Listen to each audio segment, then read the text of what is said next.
Ya pemirsa Kompas TV dimanapun Anda berada, senang sekali saya Farida Amalia kembali hadir ke hadapan Anda dalam program Sapa Nusantara selama 30 menit ke depan. Dan kali ini kita akan membahas terkait dengan pembangunan infrastruktur dan percepatan ekonomi kreatif di Kabupaten Pati, Jawa Tengah.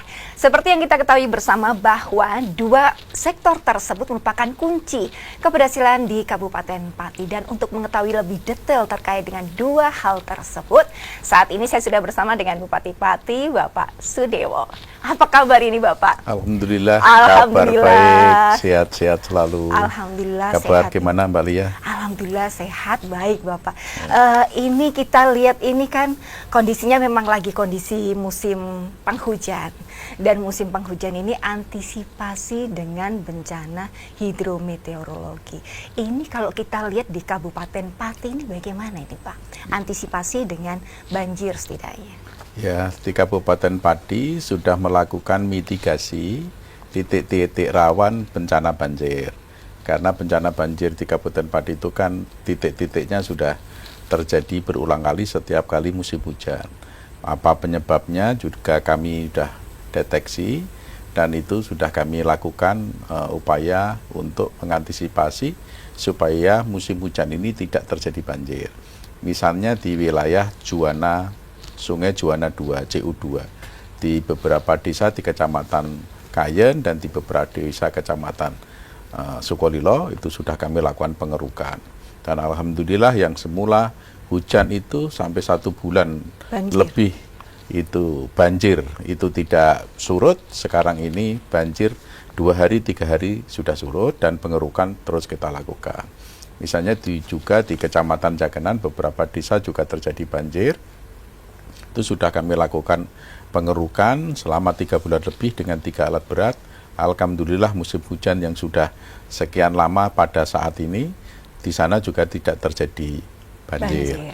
Adapun banjir di Kecamatan Batangan itu disebabkan karena 2 jembatan di Jalan Pantura yang rendah dan itu menjadi kewenangan Pak Menteri PU dan itu sudah kami laporkan, sudah kami koordinasikan dengan Pak Menteri PU. Alhamdulillah direspon baik, insya Allah di tahun anggaran 2026 2 jembatan itu ditangani sehingga akar permasalahan itu akan bisa teratasi. Di sana ada tanggul jebol. Tanggul jebol itu ya penyebabnya karena 2 jembatan tersebut. Jadi kalau 2 jembatan itu bisa diatasi, tanggul tersebut nantinya juga tidak akan jebol. Kalau 2 jembatan itu tidak diatasi, tidak dibuat jembatan baru lagi yang lebih tinggi, ya tanggul itu ditangani pasti jebol lagi, karena overload. Ya, Pak, ya. Jadi alhamdulillah direspon baik oleh Pak Menteri PU dan di beberapa tempat, di beberapa kecamatan juga kami lakukan. Insya Allah di tahun 2026 nanti banjir bisa kita antisipasi. Amin. Semoga nanti kita tunggu 2026. Dan kebijakan kami menempatkan alat-alat berat pada titik-titik rawan terjadinya banjir, dan itu bila mana ada satu hal yang sekiranya mengkhawatirkan, alat berat tersebut langsung turun di lapangan. Berarti sudah siaga semua sudah ini ya pemetaannya dari mitigasi dari Kabupaten Pati terkait dengan antisipasi bencana hidrometeorologi.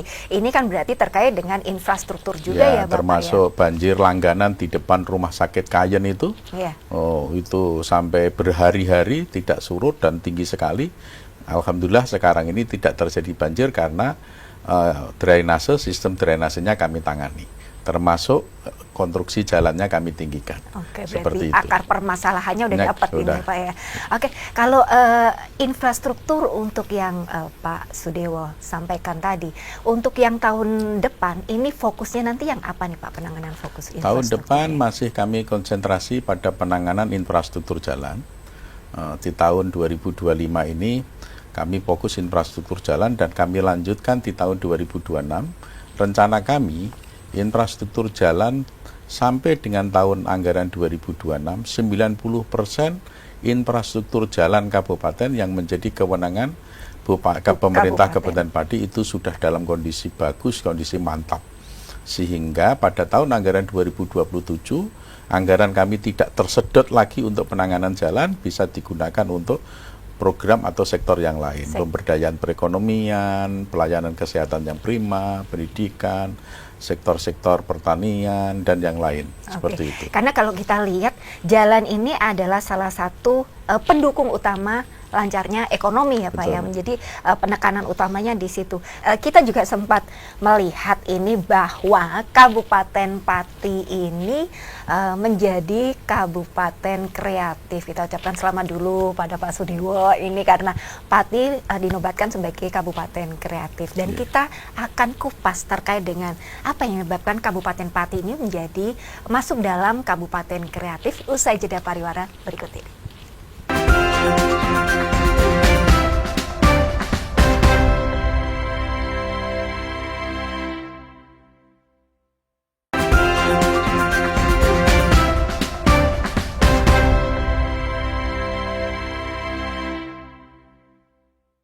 Ya, terima kasih pemirsa, Anda masih bersama kami dalam program Sapa Nusantara.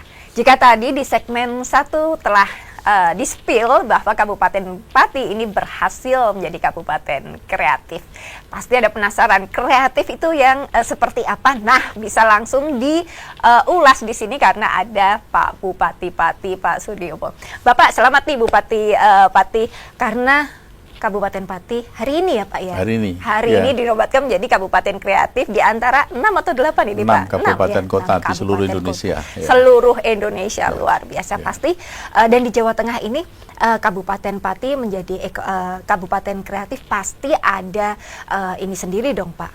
Ada syarat-syarat sendiri, ada kualifikasi sendiri yang menyebabkan Kabupaten Pati ini berhasil meraih prestasi tersebut. Bisa dijelaskan Pak terkait hal tersebut? Iya. Memang benar Mbak Lia, baru tadi pagi saya mendapatkan informasi bahwa Kabupaten Pati telah dinobatkan sebagai Kabupaten Ekonomi Kreatif oleh Bapak Menteri Ekonomi Kreatif Republik Indonesia. Ada 6 kabupaten kota seluruh Indonesia yang dinobatkan sebagai kabupaten atau kota ekonomi kreatif, diantaranya adalah Kabupaten Pati. Ini kabar gembira buat rakyat Kabupaten Pati. Prestasi ini bukan karena kami yang bekerja semata-mata, tetapi ini adalah kolektif kolegia dengan unsur pemerintahan, dengan unsur wira swasta, stakeholder, dan dukungan dari rakyat Kabupaten Pati. Memang ada beberapa hal yang kami lakukan supaya Kabupaten Pati ini tumbuh ekonomi kreatifnya. Mengingat ekonomi kreatif ini penting sekali dan punya kontribusi yang besar untuk perekonomian Kabupaten Pati. Kami membaca peluang demikian, bahwa anak-anak muda itu sangat adaptif terhadap kembangan teknologi. Kemudian dia juga inovatif. Kemudian dia juga punya kemampuan untuk menggunakan medsos. Dan inilah yang kami bersama dengan Dinas Pemuda Olahraga Pariwisata yang membidangi ekonomi kreatif ini untuk bisa bagaimana subsektor ekonomi kreatif di Kabupaten Pati ini bisa bergerak. Ada 17 subsektor ekonomi kreatif, kemudian di Kabupaten Pati itu ada 13 subsektor ekonomi kreatif yang bisa berjalan. Iya, dari 17 ada 13. Itu ada seni pertunjukan, ada fashion, ada kriya, ada kuliner, ada studio film, kemudian ada animasi, dan lain-lain. Itu 13 subsektor itu betul-betul kami perhatikan supaya bisa tumbuh dan berkembang. Dan ini tentu saja menjadikan penilaian dari Bapak Menteri Ekraf Republik Indonesia. Jadi beliau pasti dengan timnya menilai, kan itu timnya adalah tim independen yang ditunjuk oleh Bapak Menteri Ekonomi Kreatif, melihat Kabupaten Pati dan mungkin daerah yang lain bagaimana, dan alhamdulillah Pati punya potensi untuk dijadikan menjadi kabupaten ekonomi kreatif. Gitu. Itu yang bisa menjadi ini ya Pak ya, kebanggaan sendiri sebagai warga Pati. Kemudian untuk menjadikan, kalau kita lihat juga anak muda zaman sekarang ini kan juga biasanya pakai online kalau kalau melakukan marketplace-nya pakai online. Bagaimana dari Kabupaten Pati ini memfasilitasi hal tersebut? Ya, memang kami arahkan untuk menjadi go digital ya, tidak konvensional, karena dengan ekonomi kreatif ini bisa lebih efisien terhadap modal gitu, tidak perlu harus dengan apa itu toko fisik yang besar, bisa di dalam rumah aja bisa, bahkan di kamar tidur pun scroll pakai HP bisa ya. gitu kan. Itu merupakan satu peluang, dan ini nanti akan kami tangani lebih serius begitu, mendapatkan penghargaan, dinobatkan sebagai Kabupaten Ekonomi Kreatif, tapi juga sekaligus tantangan bagi kami. Iya, betul. Tantangan, dan nanti dari 13 subsektor ini betul-betul akan kami cermati, akan kami kembangkan supaya betul-betul ini memberikan kontribusi perekonomian baik bagi Kabupaten Pati maupun bagi Indonesia. Jadi segala produk UMKM, produk anak-anak kreatif, anak-anak muda itu nanti supaya bisa dipromosikan baik di tingkat nasional maupun internasional, bisa dipasarkan, bisa memiliki jaringan tidak hanya di Jawa Tengah, tapi nasional dan internasional. Beberapa hari yang lalu, hari Jumat minggu yang lalu, saya menghadap Bapak Menteri Perdagangan Republik Indonesia. Ada beberapa produk-produk unggulan yang menjadi produksi unggulannya Kabupaten Pati juga akan dibantu oleh Bapak Menteri Perdagangan Republik Indonesia beserta stafnya supaya bisa go internasional. Oke, berarti UMKM lokal menjadi UMKM. Ya, misalnya kami Kabupaten Pati itu punya produksi bawang merah. Bawang merah kebetulan di Belanda itu ada beberapa stakeholder yang membutuhkan itu, bagaimana supaya bisa kita kemas, ya potensinya itu dipasarkan di sana. Oke, diekspor langsung. Diekspor di sana. Ada unggulan kopi juga, ada unggulan jeruk pamelo juga, ada unggulan durian musangking dan blackton juga. Dan berbagai produk kemarin kami kenalkan kepada Bapak Menteri Dalam Negeri, itu bisa dibantu untuk dipasarkan secara nasional. Dan kami juga dalam pengembangan UMKM, kami juga arahkan kepada go digitalisasi. Nah, itu dia. Jadi baik itu dari sisi produksinya, baik dari sisi pemasarannya. Gitu. Lebih praktis dan efisien kalau pakai digital gitu ya Pak ya? Ada mentor-mentor untuk bisa membantu pemasaran dengan cara digital. Gitu. Berarti kalau bagi para pelaku UMKM, terutama yang ada di Kabupaten Pati, apabila selama ini masih ada yang menggunakan konvensional, pasti akan didampingi untuk digitalnya, kemudian untuk peningkatannya. Terkait dengan kesehatan, nanti kita juga akan singgung usai jeda pariwara berikut ini.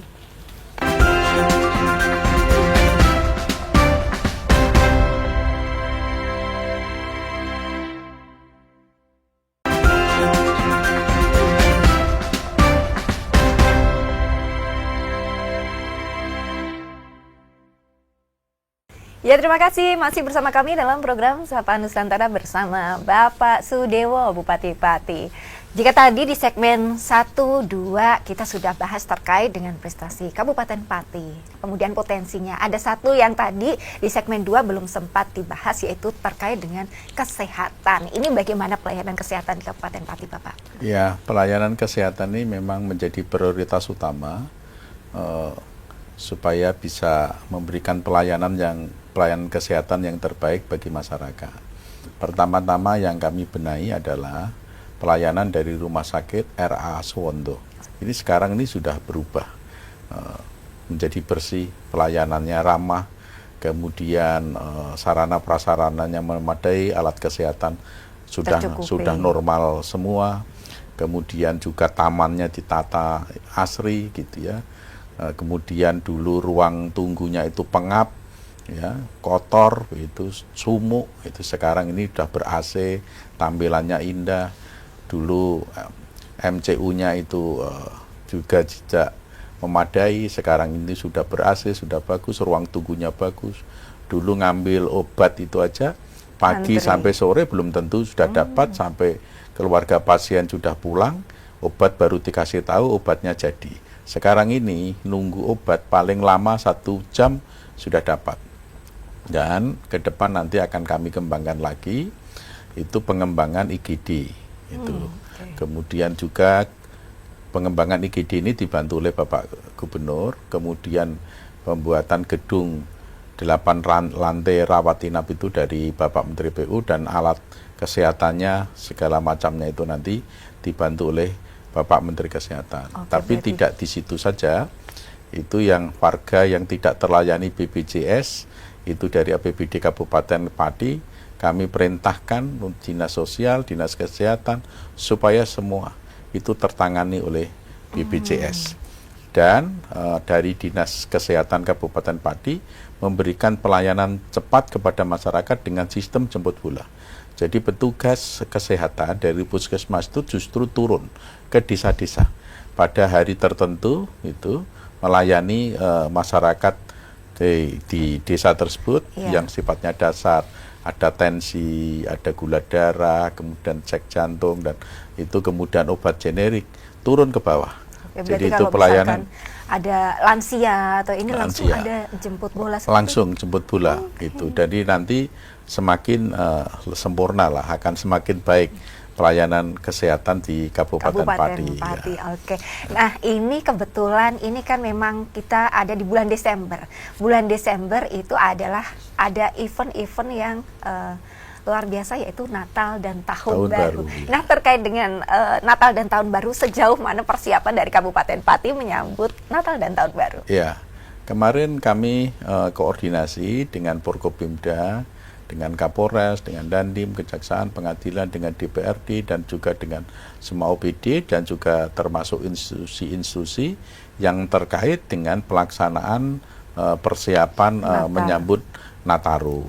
Ada dari PLN, ada dari PDAM, ada dari Bulog, ada dari Jasara Harja. Itu mereka kami undang. Kami cek satu persatu kesiapan mereka. Karena konsentrasi kami dalam Nataru itu pertama adalah terciptanya situasi aman dan kondusif. Iya, pasti. Dan Kapolresta itu sudah sangat siap untuk menyambut itu dengan situasi aman dan kondusif. Berbagai hal yang sekiranya tidak terjadi itu sudah yang tidak diharapkan itu terjadi, itu sudah dimitigasi ya, Pak, ya? sedemikian rupa dan sudah disiapkan antisipasinya. Termasuk juga pengaturan lalu lintas, rekayasa lalu lintas. Kasat Lantas juga sudah siap. Jadi keamanan ketertiban dari sisi itu sudah oke lah ya. Kemudian dari sisi harus tercipta ketersediaan pangan. Itu apa, 10 bahan pokok itu harus tersedia, sembako. Itu Bulog sudah siap, tidak ada stok beras yang kurang, begitu ya. Setidaknya tidak terjadi ini panik buying, takutnya seperti itu ya, Pak. Nah, begitu juga, dan tidak akan terjadi inflasi. Kami akan lakukan operasi pasar. Sampai hari kemarin kami lakukan tidak terjadi lonjakan harga sembako ya. Misalnya di beberapa daerah harga cabai menyentuh 80.000 per kilogram.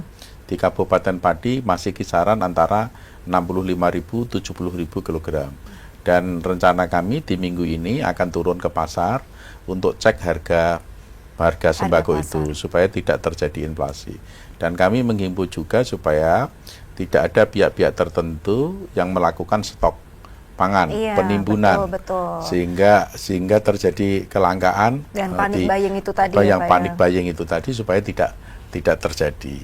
Kemudian dari sisi listrik, PLN, apalagi di musim penghujan semacam ini, mungkin trafo meledak atau karena pohon tumbang, itu kan, karena itu cuaca, PLN juga sudah antisipasi begitu.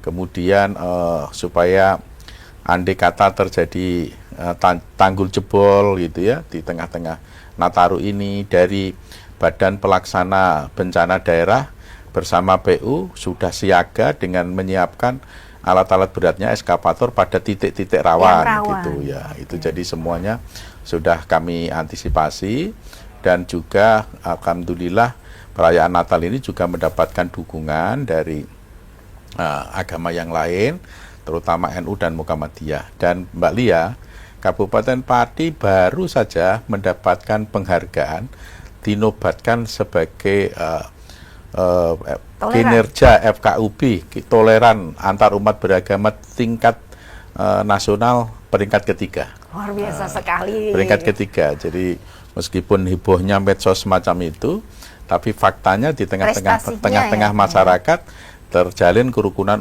antar umat agama. Antar umat beragama. Peringkat ketiga secara nasional, dan pada saat perayaan Nataru nanti, Natal, alhamdulillah agama yang lain juga toleran memberikan dukungan. Bahkan FKUB bersama NU, Muhammadiyah dan Banom-banomnya akan berkunjung ke gereja-gereja. Begitu untuk memberikan dukungan supaya kaum Kristiani, warga kami kaum Kristiani ini bisa dengan lancar aman, memperingati nyaman dan hari damai Natal. melaksanakan. Gitu. Damai Dan gitu ya, Pak, ya. kami juga menghimbau kepada warga, terutama anak-anak muda, untuk menyambut tahun baru 2026, jangan euforia. Jangan euforia ono dangdut sing dan terlalu berlebih, jangan. Mengingat saudara kita yang di Sumatera sedang kena Ada cobaan bencana. besar, yaitu bencana banjir. Kita harus memiliki rasa empati kepada mereka. Itu saya himbau betul. Oke, Pak Sudiwa, sebenarnya durasi kita ini kurang nih, karena kita kalau bahas Pati itu sebenarnya nggak ada habisnya. Kalau bahas Pati masih harus berlanjut lagi ya, insya Pak Allah ya. nanti bisa Insya Allah. dilanjutkan. Oke, terkait dengan potensi-potensi Pati lainnya.